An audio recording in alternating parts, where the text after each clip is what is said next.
evening, everyone. Anthony, Wall Street Trader at 7:30 p.m. Eastern Standard Time on January 14th, 2021. We're here to talk about HOLO Chain. This is not financial advice, it's educational. Click the subscribe and the bell, click the thumbs up, share the video. Intraday updates are on Twitter. The handle is Wall Street Tra 12. So again, Wall Street TRA 12. Okay, let's move forward, but before getting into all of that, any cryptos or stocks you want to see on future videos, please add a comment below the video.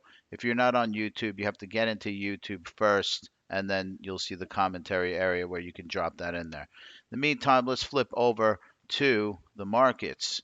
Before we get into the markets, a quick thing I found on the web that might be of interest to some folks to know. We've talked about in the past that there is I don't see the full-on PR of HoloChain. And now what I'm seeing is, this new Block 3000, which is a big consortium of blockchain companies coming together in Europe to talk about their technology.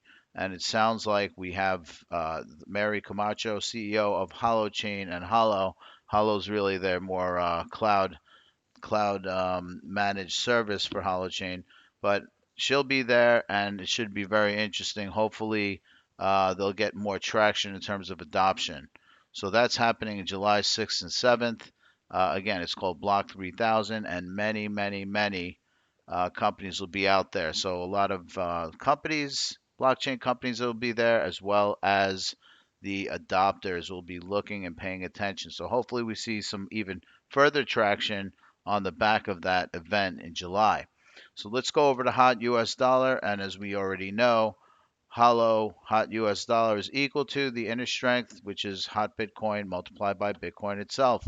We're going to look at all three just to kind of get our heads on right in terms of, our investment strategy. Make sure we've checked every aspect of hollow. Let's go into hollow first to US dollar. Now, we've kind of broken out and above that little line of support that we've had back here, and that was key. We'll go into the zoom mode a little more. We definitely hit it, and we went up, and we hit our head on that 19 level. So we're at 1841 right now. Break through that 19 level of resistance could yield some further upside. Let's take a look at what that upside looks like. We get through 19 and a quarter, then we're up to 26 and 26 spot 23. Beyond that, I'm sure we'll have a video before now and then, which would be 36 or 37, which would almost be a double if we can get up to here. But anyway, let's go back into hot Bitcoin. This is the other pair we look at to make sure we understand what is going down. Now we have this star. The star reflects the beta release that they're planning to come out with towards the fourth week of January. And this is very important because right now they have an early release candidate for their beta version, but it's not quite official. And I have a feeling that once it becomes official, we could see a nice breakout above this red line of resistance. Now, a couple of things to note. As you look at the hollow to Bitcoin pair, which is what we're looking at here, a break below this area of support, which is currently around 85, would mean we have only one other area of support left, which would be around 80. Now, if it breaks 80, the concern here is that we could come all the way down to another less predictable area of support, which is around 50. So, in terms of my risk tolerance, if I start seeing hollow Bitcoin break through this bottom green line of support at 80, I would probably take it off the table.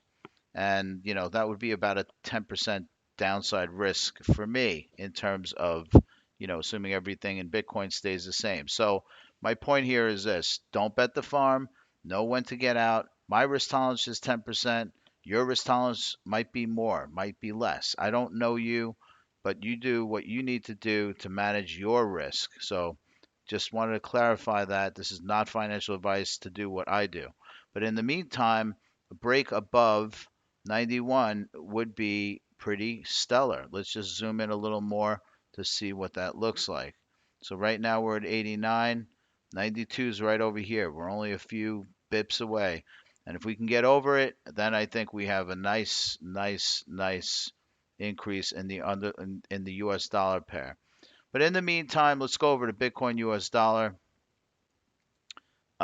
Certainly an area of support. Let me just get the auto on.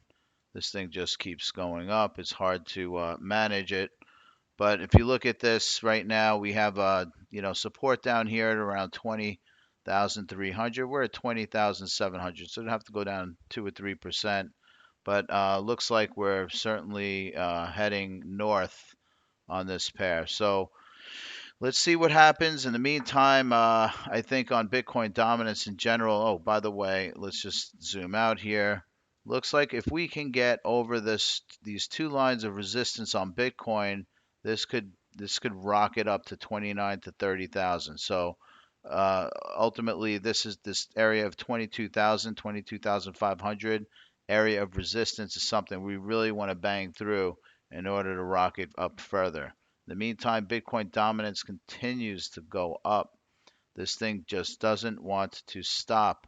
And I think that it's kind of hard because, Bitcoin's rally is also kind of diminishing the underlying altcoins in terms of their ability to go up. But at the same time, as soon as Bitcoin slows down, generally what I've seen in the past and what I've learned is that the altcoin markets tend to follow as long as Bitcoin doesn't just completely go south.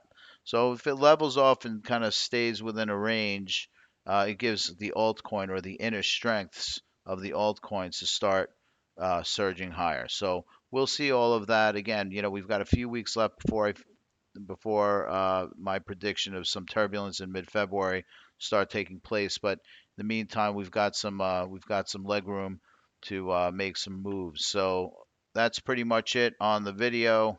Hope you liked it. And again, if you have any videos you want me to cover, just please just add them in the comments below. Thanks.